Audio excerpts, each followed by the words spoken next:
नमस्कार विद्यार्थी मित्र हो, प्रथम वर्ष कला शाखेच्या कथा आणि भाषिक कौशल्य विकास हा जो अभ्यासक्रम आहे त्याच्यामधील समकालीन मराठी कथा या पुस्तकातील उठावन नावाची सदानंद देशमुखांची कथा आज आपण अभ्यासणार आहोत। सदानंद देशमुखांचा परिचय करून घेणं या ठिकाणी अतिशय महत्त्वाचं ठरतं। उठावन हे कथेचं शीर्षक आहे आणि सदानंद देशमुख या कथेचे लेखक आहेत। सदानंद देशमुख यांचा जन्म 30 जुलै 1959 रोजी चिखली तालुक्यामध्ये अमरापूर नावाच्या गावामध्ये बुलढाणा जिल्ह्यातल्या चिखली तालुक्यातील अमरापूर या गावामध्ये झाला। एका शेतकरी कुटुंबामध्ये त्यांचा जन्म झाला। मराठी साहित्यातले एक मोठे कवी, कादंबरीकार व कथाकार म्हणून ते आज प्रसिद्ध आहेत। तहान, बारोमास, चारीमेरा व अमृतफळ या 4 कादंबऱ्या अतिशय महत्त्वाच्या कादंबऱ्या आहेत।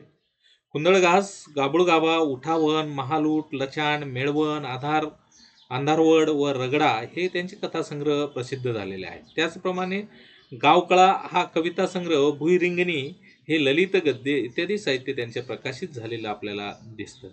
त्यांच्या बारोमास या कादंबरीचे विविध भाषांमध्ये अनुवाद झालेले आहेत। त्याच्यामध्ये हिंदी, इंग्रजी, उर्दू, त्याचप्रमाणे आपल्याला मैथिली जी भाषा आहे त्या भाषेमध्ये सुद्धा त्यांचे अनुवाद झालेले आहेत, हे आपल्याला सांगता येईल। याच कादंबरीवर 2016 मध्ये हिंदी चित्रपटही प्रदर्शित झाला। तसेच कुंदळघास या कथासंग्रहाचा हिंदी अनुवादही प्रकाशित झालेला आहे। चंद्रपूर येथे झालेल्या विदर्भ साहित्य संमेलनाचं अध्यक्षपद सुद्धा त्यांनी भूषवलेलं आहे। तर त्यांच्या बारोमास या कादंबरीला 2004 साली साहित्य अकादमी पुरस्कार तसेच महाराष्ट्र शासनाचा उत्कृष्ट वाङ्मय निर्मितीचा पुरस्कारही मिळालेला आपल्याला दिसतो। याचबरोबर साहित्य क्षेत्रामध्ये योगदानाबद्दल महाराष्ट्र साहित्य परिषदेचा हा आपटे पुरस्कार असेल, शेवादास साहित्य गौरव पुरस्कार यापैकी महाराष्ट्रातील विविध संस्थांचे अनेक पुरस्कार त्यांना मिळालेले आहेत। शेतकऱ्याच्या जीवनातील संघर्ष असेल, त्यांच्या वाट्याला आलेलं दुःख असेल, शेतकरी आसमानी व सुलतानी असे अनेक संकट असतात। हे संकट, दुःख, भूक, त्या शेतकऱ्याची हतबलता, त्याची झालेली वाताहत, शासन व्यवस्थेविषयी जर विचार केला तर भ्रष्ट शासन व्यवस्था, ग्रामीण जीवनातील समस्या ज्या आहेत, आसमानी सुलतानीमध्ये दुष्काळ असेल, जागतिकीकरणातून बदललेली ग्रामीण मानसिकता असेल, नातेसंबंध बदललेले, हे सर्व त्यांच्या चिंतनाचे व साहित्य लेखनाचे विषय आहेत, हे आपल्याला या ठिकाणी दिसतं। तर असे हे सदानंद देशमुख यांना अनेक पुरस्कार मिळालेले आपल्याला सांगता येतात। आता मराठी वाङ्मयामध्ये वाङ्मयाच्या समृद्धीमध्ये ग्रामीण साहित्याची अतिशय महत्त्वाची भर आपल्याला सांगता येईल। आणि मराठी साहित्यामध्ये 1960 नंतर जे ठळक वाङ्मयीन प्रवाह निर्माण झाले त्याच्यामध्ये ग्रामीण साहित्य प्रवाह हा अतिशय महत्त्वाचा प्रवाह आहे। मराठी वाङ्मयाच्या समृद्धीमध्ये ग्रामीण साहित्याने मोलाची भर टाकलेली आहे। ग्रामीण साहित्य निर्मिती मागे ग्रामीण जीवन आहे, ग्रामीण जीवनाचे प्रश्न आहेत, त्याचे सुखदुःख आहेत, आशा आकांक्षा आहेत, शेतकऱ्यांची वेदना आहे, शेतकऱ्यांची हतबलता, वाताहतता या सगळ्यांचं प्रतिबिंब आपल्याला ग्रामीण साहित्यामध्ये दिसतं। तर ग्रामीण जीवनशैलीचा जर विचार केला तर ही जीवनशैली ही कृषी संस्कृतीशी निगडीत आहे। कारण कृषी संस्कृती आणि निसर्ग यांचं अतूट नातं आहे। त्यामुळे शेती असेल, शेतकरी असतील, शेतमजूर असेल, निसर्ग यांचा परस्पर संबंधाचा त्यांच्या सनातन जगण्याचा शोध हा ग्रामीण साहित्य घेत असतं। ग्रामीण भागातील दारिद्र्य असेल, शेतकऱ्यांची कुचंबना असेल, परिवर्तनाच्या नावाखाली होणारा भ्रष्टाचार असेल, सत्तेचं राजकारण असेल, जातीय संघर्ष असतील, बेरोजगारी असेल, सातत्याने येणारा दुष्काळ असेल आणि 1990 नंतर जे जागतिकीकरण आलं या संदर्भाने सगळी खेडी बदलली आणि त्यातून अनेक प्रश्न निर्माण झाले। ग्रामीण साहित्यामधून हे सगळे प्रश्न चित्रित होऊ लागले। ग्रामीण भागातून शिक्षित जे होते ना, या नवशिक्षितांचा आत्मभान आलेल्या वर्ग लेखनासाठी पुढे आला। शिक्षणामुळे काय झालं, वाचन वाढलं, वाचनामुळे चिंतन, मनन या सगळ्या गोष्टींमुळे सुसंस्कारित झालेला हा नवशिक्षित तरुण जो आहे त्याच्या मनाच्या संवेदन कक्षा रुंदावल्या। ग्रामीण साहित्य चळवळीने या नव्या लेखकांची वैचारिक जडणघडण केली। प्रतिभावान ग्रामीण लेखक जे आहेत ते आपले जीवनानुभव मांडू लागले आणि साहित्यामध्ये ते सगळे हे जीवनानुभव मांडताना आपल्याला दिसतात। आणि मग काय झालं की मराठी साहित्यामध्ये आजपर्यंत जे प्रश्न आलेले नव्हते ते सर्व प्रश्न आणि सर्व जीवनानुभव, जाणीवा असतील, या सगळ्या आविष्कृत होताना आपल्याला दिसायला लागले। आणि मग सदानंद देशमुख सुद्धा याच काळामध्ये लिहायला लागले. शेतकऱ्यांच्या शोषणाच्या नव्वदीनंतरच बरंचसं साहित्य सदानंद देशमुख यांनी लिहिलेलं आपल्याला दिसतं. शेतकऱ्यांच्या शोषणाच्या अनेक कथा सदानंद देशमुख यांनी लिहिल्या. जागतिकीकरणानंतर ग्रामीण भागामध्ये विकासाबरोबर भ्रष्टाचार आला. शेतकऱ्यांचं शोषण व्हायला लागलं. एक नवं त्याचं निर्माण झालं आणि शेतकऱ्यांसाठी असलेल्या शासकीय योजना भ्रष्टाचाराच्या साखळीमुळे शेतकऱ्यांपर्यंत पोहोचत नव्हत्या.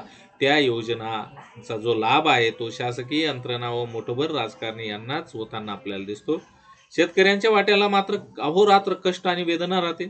यावरच सदानंद देशमुख यांनी आपल्या साहित्यातून प्रकाश टाकलेला आपल्याला दिसतो. आणि त्यांच्या उठावन नावाची कथा जर आपण बघितली तर शेतकऱ्यांचं शोषण असेल किंवा शेतकऱ्यांची हतबलता आपल्याला दिसते.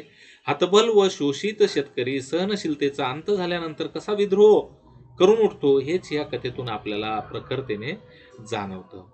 आता कथेचं कथानक काय आहे आणि आशयसूत्र काय आहे हे आपल्याला बघणं गरजेचं आहे. उठावन कथेमधला एक जो नायक आहे तो आहे शेषराव. आपल्या शेतात पिकवलेल्या कापूस स्वतःच्या बैलगाडीने पणन महामंडळाच्या खरेदी केंद्रावर विक्रीसाठी तो घेऊन जातो. त्याची बैलगाडी तितकीशी चांगली नाही. रस्ता तर खूप खराब आहे. चढ उताराच्या रस्त्यामुळे 7 क्विंटल कापूस भरलेली गाडी उराळ दबाव होते आणि त्यामुळे बैलांचे प्रचंड हाल होतात. पण शेषरावकडे कुठलाही पर्याय नाही. कारण 28 तारखेपर्यंत जो कापूस खरेदी केला जाणार आहे त्याच कापसाला सरकारने 50 रुपये प्रति क्विंटल बोनस जाहीर केलेला असतो. तो बोनस मिळवण्यासाठी शेषरावची धडपड चालू आहे. 300-350 रुपयासाठी ही सगळी धडपड आहे. म्हणून तो बैलांच्या जीवाची पर्वा करत नाही. गाडी कशी लवकर कापूस जिनमध्ये पोहोचेल याचाच विचार तो करत राहतो. आणि अशातच काही वेळ गाडी चालल्यानंतर अचानक गाडी खराब असल्यामुळे गाडीचं चाक मोडून पडतं. तेव्हा तर शेषराव एकदम हताश. पण त्याचा गडी शिवा गावात जाऊन रामरावच्या गाडीचे चाक घेऊन येतो. पुन्हा वाटसरूंच्या मदतीने ते नवीन चाक गाडीला बसवतो. गाडी भरलेली आहे. 7 क्विंटल कापूस गाडीमध्ये आहे. वाटसरूंच्या मदतीने ते चाक तो बसवतो आणि गाडी पुढे चालू लागते. त्याच्या डोक्यात एकच विचार आणि काळजी असते, गाडी आज वेळेत पोहोचेल का? आपणास बोनस मिळेल का? किती प्रश्न त्याच्या डोक्यामध्ये आहे. मालकाची काळजी पाहून शिवा म्हणतो की आजचा दिवस तर रात्री 12 वाजता संपतो. तेव्हा मालक तुम्ही का काळजी करता? हे शेषरावला पटतं आणि शेषराव थोडा निर्धास्त होतो. शेषरावने असा विचार केलेला असतो की सुरुवातीला खरेदी केंद्रावर खूप गर्दी असेल तेव्हा आपण शेतातील सर्व कामे उरकू आणि शेवटी गर्दी कमी झाल्यावर जाऊ. पण शेवटच्या दिवशी जेव्हा शेषरावची गाडी जिनाजवळ पोहोचते तेव्हा त्या जिनाच्या आवारात प्रचंड गर्दी असते. त्याची गाडी थेट गेटच्या जवळ जाते तर त्याच्या गाडीपुढे 8-10 गाड्या उभ्या असतात. का तर वॉचमनने फाटक बंद केलेलं असतं. वॉचमन मगरूर आहे. खेड्यापाड्यातील मळक्या कपड्यातील रापलेल्या कष्टकरी शेतकऱ्यांना अजिबात तो दाद देत नाही. एक म्हातारा शेतकरी त्या वॉचमनचा पाया पडतो. पण तरी सुद्धा त्याचं मन जे आहे ते पगळत नाही. उलट वडीलधाऱ्या म्हाताऱ्यास वॉचमन लाथा घालतो. तो म्हातारा तिकडे मुळूमुळू रडत बसलेला असतो. त्या म्हाताऱ्याची अवस्था बघून शेषरावला खूप राग येतो. तो तिथं असणाऱ्या शेतकऱ्यांना म्हणतो, तो वॉचमन म्हाताऱ्याला मारत होता तेव्हा तुम्ही काय करत होता? पण तेथील एक माणूस सांगतो, आम्ही काही करू शकत नाही कारण सरकार कर्मचाऱ्यांच्याच बाजूने असते. हे त्या माणसाचे म्हणणे शेषरावलाही पटते. तेव्हा शेषराव वॉचमनला जरा सबुरीने बोलून विनंती करतो की गाड्या घ्या ना आतमध्ये. पण वॉचमन म्हणतो, मला साहेबांचा आदेश आहे, गाड्या आत घ्यायच्या नाहीत. सरकारी कर्मचाऱ्यांची एक साखळी आहे, लुटण्याची साखळी, आणि त्यात सामान्य शेतकरी कसे भरडले जातात याचं चित्रण सदानंद देशमुख यांनी या कथेतून केलेलं आहे. या वॉचमॅनला काही चहा पाणी द्या म्हणजे तो आपल्या गाड्या आत सोडेल. हातबल झालेल्या शेषरावला सुद्धा हे पटतं आणि शेषराव वॉचमन जवळ जातो आणि म्हणतो, चला जिलेबी भजे खाऊ. तेव्हा वॉचमन जरा खुलतो कारण पैसा म्हटला की प्रत्येकालाच तो हवा असतो आणि जिलेबी भजी खायला तो निघतो. जाताना शेतकरी म्हणतात, गाड्या आत घ्या, बैल खूप ताटकले आहेत. पण तो म्हणतो, सगळं ठीक होईल, तुमच्या गाडीला आजचा नंबर मिळेल, तुम्ही गाड्या इथे बाहेरच सोडा. शेषराव आणि वॉचमन हॉटेलकडे निघतात तेव्हा शेडपी सदस्याचे 2 ट्रॅक्टर येतात. वॉचमन लगेच फाटक उघडतो व ट्रॅक्टर आत सोडतो.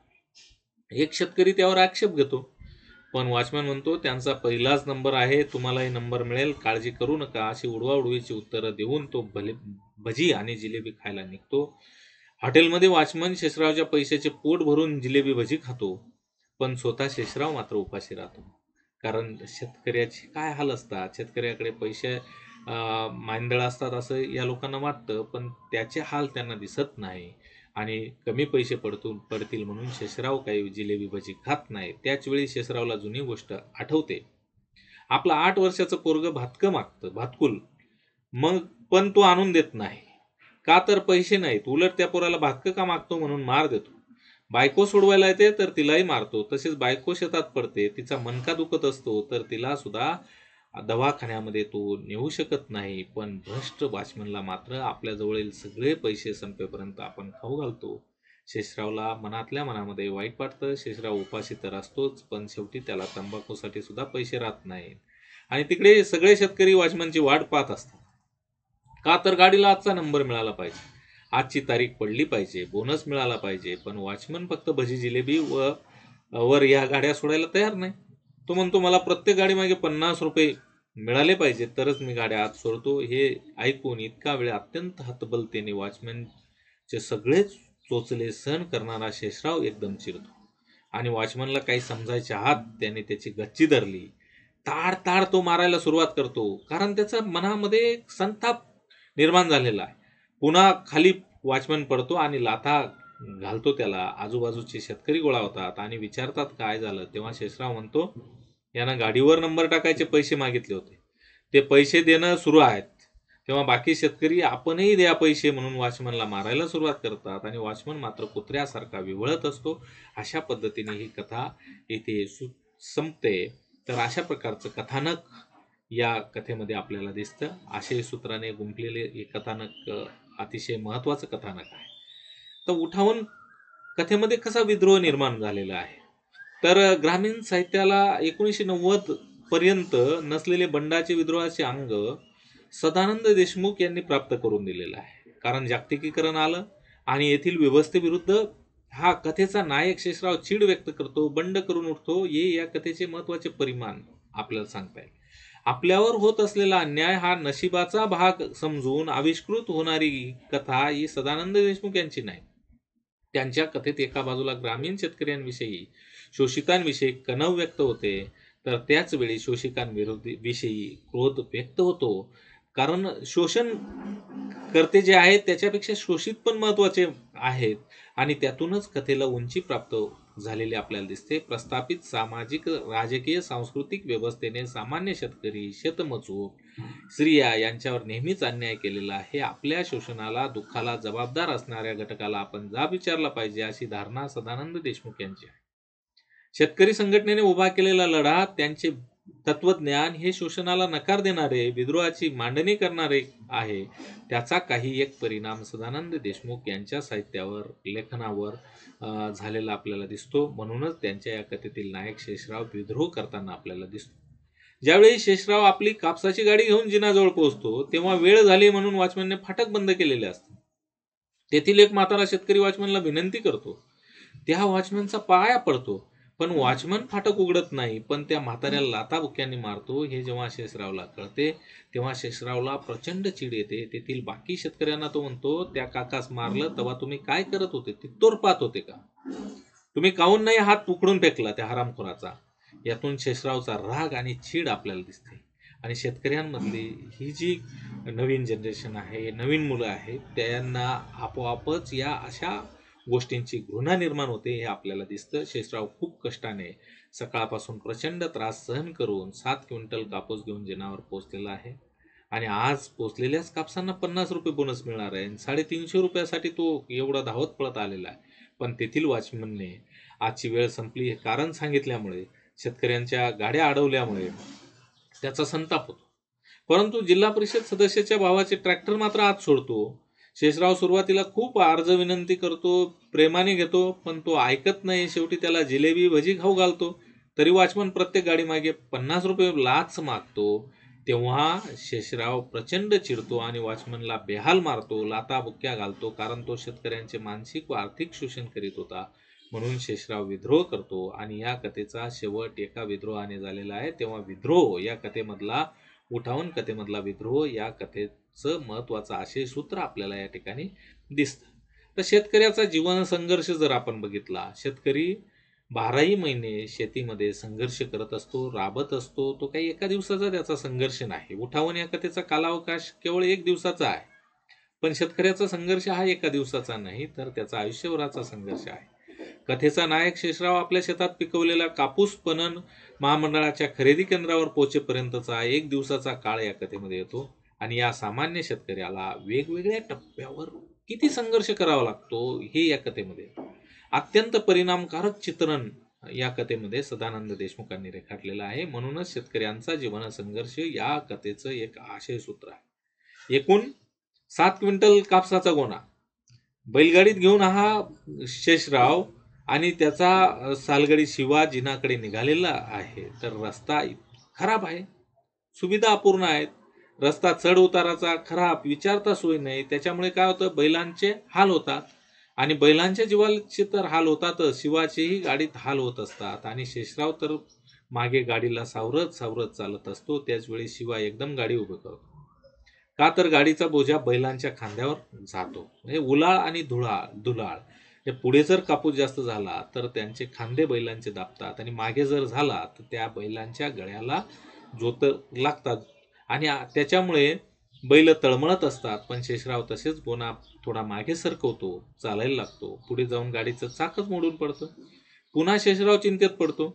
शिवा गाडीचं चाक आणण्यासाठी रामराव शिराळे यांच्या वस्तीवर जातो. तर तो गाडी घेऊन शेतात गेलेला असतो. तिथून शिवा चाक आणतो. तोपर्यंत उशीर होतो. शेवटी वाटसरूच्या मदतीने गाडीला चाकं लावतात. गाडी पुढे चालू लागते. शेषरावला सारखी एकच काळजी लागलेली असते, आज शेवटचा दिवस आहे, आपल्याला बोनस मिळाला पाहिजे, गाडी वेळेत पोहोचली पाहिजे. आणि बोनस मिळेल का त्या विचारातच गाडी जिनिंग केंद्रावर पोहोचते. तर वॉचमनने फाटक बंद केलेलं असतं. तिथे चौकशी केली असता आजची वेळ संपली आहे, गाड्या घेऊ नका असा साहेबांनी आदेश दिला असं वॉचमन सांगतो. शेषराव पुन्हा चिंताग्रस्त, एवढी धावपळ करून काय उपयोग आहे असं त्याला वाटतं. आणि मग तो विचारणा करतो की आजचा दिवस तर रात्री 12 वाजता संपतो, गाड्या आज सोडा. पण तो तयार होत नाही. अत्यंत मगरूरपणे तो बोलत असतो. शेवटी त्याला चहा पाणी करून मनवावे म्हणून शेषराव त्याला जिलेबी व भजी खायला घालतो. खिशात पैसे कमी आहेत, स्वतः चहा पित नाही, जिलेबी भजी खात नाही. शेवटी त्याला तंबाखू घ्यायला पैसे राहत नाही. तरी सुद्धा हा वॉचमन गाडीला 50 रुपये लागतील तरच गाडी आत सोडतो असं सांगतो, तरच नंबर मिळेल, बोनस मिळेल. आणि मग शेषरावच्या सहनशीलतेचा अंत होतो. शेषराव प्रचंड चिडतो आणि शेवटी वॉचमनला लाथाबुक्क्या मारतो. एकूण काय तर या कथेतील शेतकऱ्यांचा संघर्ष शेवटपर्यंत टोकाला गेलेला आपल्याला दिसतो. तेथील शेतकरी आयुष्यभर संघर्ष करून आपल्या पोटाला चिमटा घेऊन जगत असतो. पोटच्या पोराला खाऊ देत नाही आणि बायकोला दवाखाना करू शकत नाही. या आठवणीने तर कथेतील संघर्ष पराकोटीला पोचलेला दिसतो. म्हणून या कथेतील शेतकऱ्यांच्या जीवनातील संघर्ष वाचकांच्या मनाचा ठाव घेताना दिसतो. हे या कथेचं यश आपल्याला सांगता येईल. तर अशा प्रकारे ही शेतकऱ्याची काय हतबलता होते. तर ग्रामीण भागातील सामान्य शेतकरी अत्यंत प्रामाणिकपणे काळ्या आईची सेवा करत असतो, राबतो. अतिशय कष्टप्रद असं जीवन त्याचं आहे. कधी त्याला सुख समाधान मिळत नाही. सातत्याने परिस्थितीशी संघर्ष तो करत राहतो आणि हेच त्याच्या वाट्याला आलेलं आपल्याला दिसतं. उठावन कथेत सुद्धा शेतकरी किती हतबल असतो याचं चित्रण येतं. शेषराव स्वतःची बैलगाडी घेऊन कापूस विक्रीसाठी चाललेला आहे. रस्त्याने बैलांना प्रचंड त्रास होतो आहे. शिवा गाडी थांबवतो. शेषराव, काहून रे शिवा गाडी थांबव, चालू दे ना बिगी बिगी. त्यावर शिवा म्हणतो, काय बिगी बिगी चालू देता मालक, गाडी किती धुरजड झाली राजे हो पायतना. धुरजड म्हणजे गाडीमधला जो काही जे वजन आहे ते पुढे सरकलेलं आहे, त्याच्यामुळे बैलांच्या माना दाबल्या जातात असं तो त्या ठिकाणी सांगतो. आणि मग परधान्या कसा तळमळायला लागला. परधान्या हे बैलाचं नाव आहे आणि हे बैलाचे हाल शेषरावला पण दिसतात. पण आज बोनसची शेवटची तारीख असल्यामुळे तो बैलांची हतबलता, बैलांचे हाल बघत नाही आणि बोनससाठी तो सगळं काही तळमळत असतो, हतबल झालेला असतो. म्हणून जीवापाड प्रेम असणाऱ्या बैलांचा तो विचार करू शकत नाही. ही हतबलता येथे दिसते. जेव्हा गाडी जिनाजवळ पोहोचते तेव्हा वॉचमनवर शेषराव चिडतो आणि म्हाताऱ्याला मारल्यावर हे सगळं त्याला सहन होत नाही आणि स्वतःच्या मुलाला आपण खाऊ आणत नाही आणि इथं मात्र पैसे देतो. स्वतःकडे असणाऱ्या 10 रुपयाची जिलेबी तो खायला घालतो, बायकोला दवाखान्यात नेऊ शकत नाही आणि इथं जिलेबी भजी वॉचमनला खाऊ घालणं, तर हे सगळं त्याला आठवतं आणि म्हणून वॉचमनच्या विरोधामध्ये तो उभा राहतो. तर ही सगळी हतबलता जी आहे ती हतबलता शेवटी त्याला संघर्ष करायला कारणीभूत ठरते.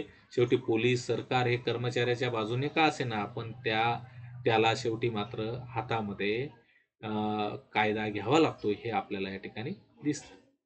आता या कथेमधल्या महत्त्वाच्या व्यक्तिरेखा जर आपण बघितल्या तर ह्या 3 व्यक्तिरेखा आहेत, शेषराव, शिवा आणि वॉचमन. तीनही प्रमुख व्यक्तिरेखा आहेत आणि मर्यादित व्यक्तिरेखांच्या आधारे सदानंद देशमुख यांनी या कथेचं कथानक साकारण्याचा प्रयत्न केलेला आहे. वाचकाच्या मनावर प्रभाव टाकणाऱ्या या व्यक्तिरेखांचा परिचय अतिशय महत्त्वाचा आहे. शेषराव हे मुख्य प्रमुख पात्र उठावन या कथेतलं आहे आणि शेतकऱ्याच्या जगण्यातली वास्तवता असेल, दुःख असेल, याच्या विविध बाजू मांडण्यासाठी उठावन कथेमध्ये शेषराव हे पात्र समर्थपणे उभं करण्याचं काम सदानंद देशमुखांनी केलेलं आहे. या पात्राला विद्रोहाबरोबरच कारुण्याची किनार आहे. आपले शोषण समजलेली, शोषण थांबवण्यासाठी विद्रोह करणारी ही व्यक्तिरेखा आहे. शेषरावची हतबलता आणि आगतिकता प्रस्तुत कथेतून उभी राहताना आपल्याला दिसते. विदर्भातील कुठल्याही खेड्यातील एका शेतकऱ्यासारखं जीवन जगणारा शेषराव या कथेतून उभा राहतो.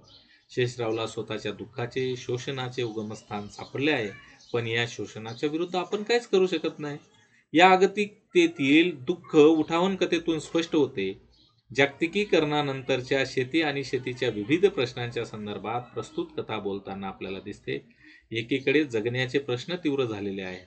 सर्वसामान्य शेतकऱ्यांपुढे भौतिक गरजांचे नवे प्रश्न उभे राहिलेले आहेत आणि एकीकडे खर्च वाढतो आहे, दुसरीकडे येणारे उत्पन्न घटत आहे आणि त्या कात्रीत सापडलेल्या शेतकऱ्याचं चित्रण या कथेमध्ये शेषराव या नायकाच्या माध्यमातून रेखाटलेला आहे. मुलांच्या, बायकोच्या वेगवेगळ्या गरजा यातील त्याची हतबलता या कथेतून दिसते. फेडरेशनला कापूस घेऊन निघालेला शेषरावच्या मानसिक मनोगताचं पण वर्णन त्यांनी केलेलं आहे.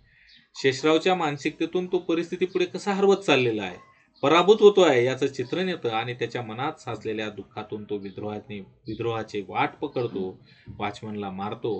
म्हणजे या सगळ्या परिस्थितीतून समकालीन कापूस उत्पादक शेतकऱ्याच्या जगण्यातील विविध तऱ्हा या सदानंद देशमुख यांनी प्रत्येकारी मांडलेल्या आहेत. समकालीन अवस्थेमध्ये शेतकरी अनेक पद्धतीने उत्पादनाची साधने बदलवण्याचा प्रयत्न करतो, पण आपलं पीक किंवा आपलं जे काही शेतमाल आहे तो विकण्याची परिस्थिती कशी आहे याचा या ठिकाणी त्यांनी केलेला उलगडा आपल्याला दिसतो. समाज व्यवस्थेचा गाडा ओढणारा हा जगाचा पोशिंदा शेतकरी कसा नागवला जातो याचं चित्रण येते. कापूस घेऊन जाणाऱ्या बैलगाडीच्या बैलासारखी अवस्था त्या शेषराव या नायकाची होते आणि शेषराव अनेक जखमा शेषरावला होतात आणि त्या सर्व जखमांवर शरीरातल्या या जखमा आहेत त्या दिसत नसल्या तरी शेषरावच्या मनावरती या जखमा होतात आणि त्या उलगडून दाखवण्याचा प्रयत्न या ठिकाणी सदानंद देशमुख यांनी अत्यंत व्यवस्थितरित्या केलेला आहे. शेषरावच्या व्यक्तिमत्वाचे सगळे पैलू असतील, त्याच्या व्यक्तिरेखेच्या विविध बाजू असतील, मानसिकता असेल, बौद्धिकता असेल, या सगळ्या रेखाटण्याचं काम केलेलं आहे. दुसरी महत्त्वाची व्यक्तिरेखा आहे शिवा हा शेषरावच्या कापसाला घेऊन जाणारा बैलगाडी चालक म्हणजे शिवा या शेतमजुराची व्यक्तिरेखा प्रस्तुत कथेतून सदानंद देशमुखांनी रेखाटली आहे. शिवा मजूर आहे. शेतकरी आणि मजूर यांच्यातील एक आंतर वेगळेपण मूल्यात्मक जाणीव प्रस्तुत कथेतून उभी राहते. शिवाला बैलांबद्दल असणारं प्रेम आपल्याला दिसतं. बैलाच्या होणाऱ्या अवस्थेतून तो घायाळ होतो, बैलगाडी उभी करायला लागतो आणि बैलगाडीमधला जो काही शेतमाल आहे तो मागे सारायला लावतो, कारण बैलाची मान दाबली जाते. तर हे बैलाविषयीचं प्रेम त्या ठिकाणी रेखाटलेलं आहे. कुठेतरी मूल्यात्मक दृष्टिकोनातून शिवा आणि शेषराव यांच्यामध्ये झालेल्या तफावतीच्या रुंदावणाऱ्या बाजूवर या कथेतून प्रकाश पडतो. शिवा बैलांवर प्रेम करतो, किंबहुना बैल हेच शिवाच्या जगण्याचं महत्त्वाचं साधन आहे. बैलांना होणारा त्रास शिवाच्या मनाला होतो, पण तो शेषरावला जाणवत नाही. इथे शेतकरी आणि शेतमजूर यांच्या जगण्यातील तफावत, त्यांच्या जगण्यातील वेगळेपण प्रस्तुत कथेमधून अधोरेखित करताना आपल्याला दिसते. शेवटी व्यवस्थेमध्ये शिवा आणि शेषराव हे व्यवस्थेचे बळी आहेत. या अंतिम सत्यावर प्रस्तुत कथेतून प्रकाश पडतो.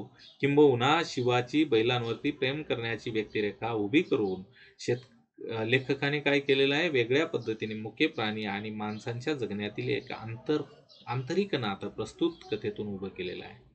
समकालीन काळातील शेतमजुरांच्या जगण्यातील वास्तव व त्यांच्या जगण्यातील कारुण्य, त्यांच्या जगण्यातील मनाचा मोठेपणा या ठिकाणी दिसतो. बैलांवर प्रेम करणारा हा शिवा वाचकांच्या मनाचा ठाव घेतो. शेषराव आणि शिवा यांच्यातील आंतरसंबंधातून या दोन व्यक्तिरेखांच्या माध्यमातून शेतकरी आणि शेतमजूर या दोघांच्या जगण्यावर प्रकाश टाकण्याचं काम सदानंद देशमुखांनी केलेलं आहे. आता तिसरी व्यक्तिरेखा आहे वॉचमन. ही व्यक्तिरेखा खलनायकी प्रवृत्तीची व्यक्तिरेखा सदानंद देशमुखांनी रेखाटलेली आहे. शेतकऱ्यांना लुटणारा, शेतकऱ्यांना खेळवणारा, शेतकऱ्यांचं रक्त पिणारा, शेतकऱ्यांना त्रास देणारा, अशा प्रकारची ही व्यक्तिरेखा वॉचमनची सदानंद देशमुखांनी उभी केली. किंबहुना हे व्यवस्थेचं एक प्रतिबिंब आहे. शेतकऱ्यांना ते कसं नागवताय, त्यांना कसं लुटताय, हे विविध बाजूंनी वॉचमन व्यक्तिरेखेतून ते रेखाटलं आहे. वॉचमन हे कुणी व्यक्ती नसून ती प्रवृत्ती आहे आणि त्यावरून तिच्या मुळापर्यंत लेखकाने खास जाण्याचा प्रयत्न केला. वॉचमनच्या व्यक्तिरेखेतील अनेक बाजू या विचार करायला लावणाऱ्या आहेत. केवळ स्वतःच्या सुखासाठी अनेकांचा बळी देणारा वॉचमन आजच्या व्यवस्थेचे खरे प्रतीक आहे आणि असे आपल्याला या ठिकाणी म्हणता येतं. वॉचमनच्या हावभावातून, वागण्यातून ही व्यक्तिरेखा ठळक होताना आपल्याला दिसते. या कथेतील अत्यंत उठावदारपणे सदानंद देशमुख यांनी उभी केलेली ही व्यक्तिरेखा आहे. वॉचमनचा विचार करण्याच्या प्रक्रियेतून त्यांच्या शेतकऱ्यांकडे बघण्याचा जो तुच्छतादर्शक मनोभाव आहे, तो लेखकाने व्यवस्थितरित्या उभा केलेला आहे. कथा वाचताना खलनायक वॉचमनच्या बद्दल वाचकांच्या मनामध्ये तिरस्कार, राग निर्माण होतो आणि यातूनच सदानंद देशमुख यांचे व्यक्तिरेखा रेखाटण्याचं कसं प्रत्यय आला. अत्यंत धारदार शब्दातून वास्तवदर्शी स्वरूपातील वॉचमनची भूमिका त्यांनी या कथेत मांडलेली आहे आणि ही कथा वाचकांच्या मनाचा ठाव घेते आणि याचं उत्तर लेखकाने उभ्या केलेल्या सजीव, अत्यंत संवेदनशील वास्तवातील व्यक्तिरेखा हेच त्याचं गमक आहे. या व्यक्तिरेखा अत्यंत वास्तवदर्शी झाल्यामुळे प्रस्तुत कथा ही वाचकांचा मनाचा ठाव घेते. शेतकऱ्यांच्या जगण्याचा अत्यंत योग्य शब्दात अभिव्यक्त करणारी ही कथा आपल्याला दिसते. तर अशा प्रकारचे हे पात्र आपल्याला या कथेमधले दिसतात. आता कथेचं निवेदन कसं आहे, तर सदानंद देशमुख यांची ही उठावन कथेमध्ये तृतीय पुरुषी निवेदन शैलीचा अवलंब लेखकाने केलेला आहे. या कथेचा कालावकाश 1 दिवसाचा आहे. त्यात शेषरावचा जीवनसंघर्ष केंद्रस्थानी आहे. संपूर्ण कृषी व्यवस्था, शेतकऱ्यांच्या व्यथावेदना या सगळ्यांना समोर आणण्याचं काम कथा निवेदन वास्तवाला कवेत घेणारं आहे आणि अत्यंत प्रभावीपणे, सहजतेने हे सगळं निवेदन केलेलं असल्यामुळे आपल्याला कथेची जिज्ञासा, उत्कटता टिकून राहते. त्यामुळे कथा वाचनीय झालेली आहे. कथेचा नायक शेषरावचे भूतकाळातील मनोनिवेदन कथाशयाची परिणामकारकता वाढवण्यासाठी उपयोगी पडते. उदाहरणार्थ, वॉचमन भजी जिलेबी खात असताना शेषराव भूतकाळातील मनोनिवेदन करतो की मुलाला खाऊ आणलेला नाही, तर हे निवेदनाचं साधर्म्य. बायकोला दवाखान्यात घेऊन गेलेला नाही शेषराव, हे एक साधर्म्य त्या कथेमध्ये आपल्याला दिसतं. आणि सदानंद देशमुख हे बुलढाणा जिल्ह्यातील आमडापूरचे आहेत. त्यांच्या कथेत त्या परिसरातील बोलीभाषा सहजतेने येते. त्यात कोणताही अभिनिवेश नाही, अतिरंजितपणा नाही. गाडीचा नंबर लागते का, उदाहरण जर बघितलं आपण तर लक्षात येईल. गाडीचा नंबर लागते का नाही कोणास माहीत, नाही लागला तर माय मी एवढा कातोंडा करून सन्या काय फायदा, ह्याचं एक वैशिष्ट्य आपल्याला या ठिकाणी दिसतं. नाट्यात्मकता, घटना प्रसंगाची निवड व पात्र अनुकूल भाषा यामुळे ही कथा वाचनीय होते. उपमा, प्रतिमा, म्हणी यांचा जाणीवपूर्वक सदानंद देशमुखांनी वापर केलेला आहे. काव्यात्मकता, सूचकता प्राप्त करून देण्याचं काम ही कथा करते. विशेषतः कृषी संस्कृतीशी निगडीत शब्द, भाषा, पात्रांना जिवंत करणारे संवाद या कथेमध्ये येतात. आटोपशीरपणा आणि उत्कटता यामुळे त्यांची कथा कलात्मक पातळीवर उंचावली आहे.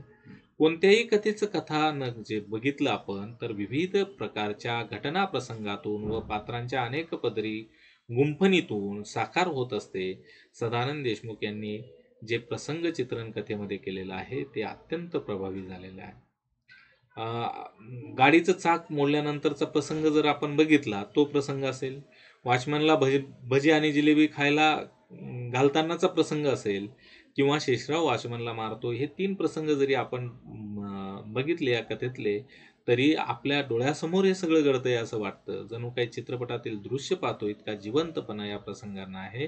तर सदानंद देशमुख यांच्या निवेदन शैलीचं व भाषेचं सामर्थ्य आपल्याला या ठिकाणी दिसतं. तर अनुकूल भाषा, पात्रांची अनेक पदरी गुंफण या कथेमध्ये आपल्याला दिसते.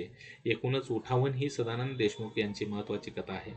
ही कथा शेतकऱ्यांच्या वाट्याला येणारं कष्ट, हाल, अपेष्टा, संघर्ष तर मांडतेच, पण त्यावर अन्याय करणाऱ्या व्यवस्थेविरुद्ध बंड करताना आपल्याला दिसते. बहुतांश ग्रामीण साहित्य कृषी संस्कृतीतील माणसाच्या जगण्यातील वेदना असतील, अगतिकता, हतबलता मांडून थांबत होतं. पण सदानंद देशमुखांनी विद्रोहाची किनार त्याला प्राप्त करून दिलेली आहे. आपल्यावर अन्याय झाला तो आपण किती दिवस सहन करायचा?